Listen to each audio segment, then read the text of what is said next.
1 फरवरी को केंद्रीय वित्त मंत्री निर्मला सीतारमण ने आम बजट 2025-26 पेश किया।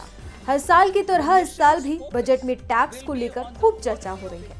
लोगों को इनकम टैक्स समेत कई तरह के टैक्स में सरकार से छूट मिलती है। आज इस वीडियो में हम आपको दुनिया के कुछ हैरान कर देने वाले टैक्स के बारे में बताने जा रहे हैं। दुनिया में कुछ ऐसे टैक्स भी हैं जिनके बारे में जानकर आप हैरान रह जाएंगे। कुछ देशों में दाढ़ी रखने, पेशाब करने, टोपी पहनने और नमक खरीदने तक पर टैक्स लगाया जाता है। आइए जानते हैं इन अजीबोगरीब टैक्स के बारे में। सबसे पहले बात करते हैं दाढ़ी टैक्स पर। इतिहास में कई बार दाढ़ी पर टैक्स लगाया गया है। इंग्लैंड में हेनरी अष्टम ने 1535 में दाढ़ी पर टैक्स लगाया था। रूस में पीटर द ग्रेट ने भी दाढ़ी पर टैक्स लगाया था ताकि लोगों को आधुनिक बनाया जा सके।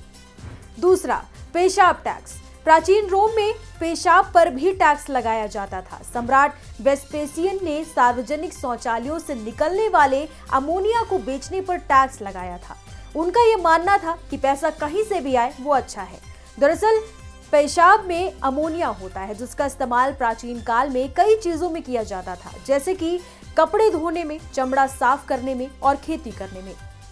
हालांकि इस टैक्स की काफी आलोचना भी हुई थी। लोगों का मानना था कि यह टैक्स बहुत ही घृणित है और इसे बंद कर देना चाहिए। टोपी टैक्स। 18वीं सदी में ब्रिटेन में टोपियों पर टैक्स लगाया जाता था। 1784 में प्रधानमंत्री विलियम पिट ने पुरुषों की टोपियों पर टैक्स लगा दिया था, जिसे 1811 में खत्म कर दिया गया। नमक टैक्स। नमक जैसी जरूरी चीज पर भी कई देशों में टैक्स लगाया गया है। भारत में ब्रिटिश शासन के दौरान नमक पर भारी टैक्स लगाया जाता था, जिसके खिलाफ महात्मा गांधी ने दांडी मार्च किया था। फ्रांस में भी नमक पर टैक्स लगाया गया था, जिसे 1945 में खत्म किया गया। सेक्स पर भी देना होता था टैक्स। 1971 में डेमोक्रेटिक स्टेट लेजिस्लेटर बेनॉर्ड ग्लेडस्टोन ने हर सेक्सुअल इंटरकोर्स पर $2 का टैक्स लगाने की बात कही थी। हालांकि ये लागू नहीं हो पाया था।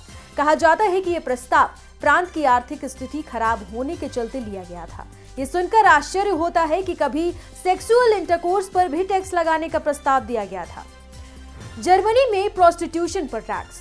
जर्मनी में प्रोस्टिट्यूशन कानूनी है और सरकार इससे टैक्स के रूप में बड़ी मात्रा में राजस्व वसूल करती है। 2004 में जर्मनी ने एक कानून लागू किया जिसके तहत प्रोस्टिट्यूट का काम करने वाली महिलाओं को हर महीने 150 यूरो टैक्स देना होता था। ये टैक्स वैश्यालों और मसाज पार्लरों में काम करने वाली महिलाओं पर लागू होता था। सड़कों पर काम करने वाली महिलाओं को ये टैक्स नहीं देना होता था। स्तन ढकने पर टैक्स। केरल के त्रावणकोर के राजा द्वारा निचली जाति की महिलाओं के स्तन ढकने पर टैक्स लगाने की प्रथा 19वीं शताब्दी में प्रचलित थी। इसे मुलक्करम यानी कि ब्रेस्ट टैक्स कहा जाता था। कई महिलाओं और सामाजिक कार्यकर्ताओं ने इस प्रथा के खिलाफ आवाज भी उठाई।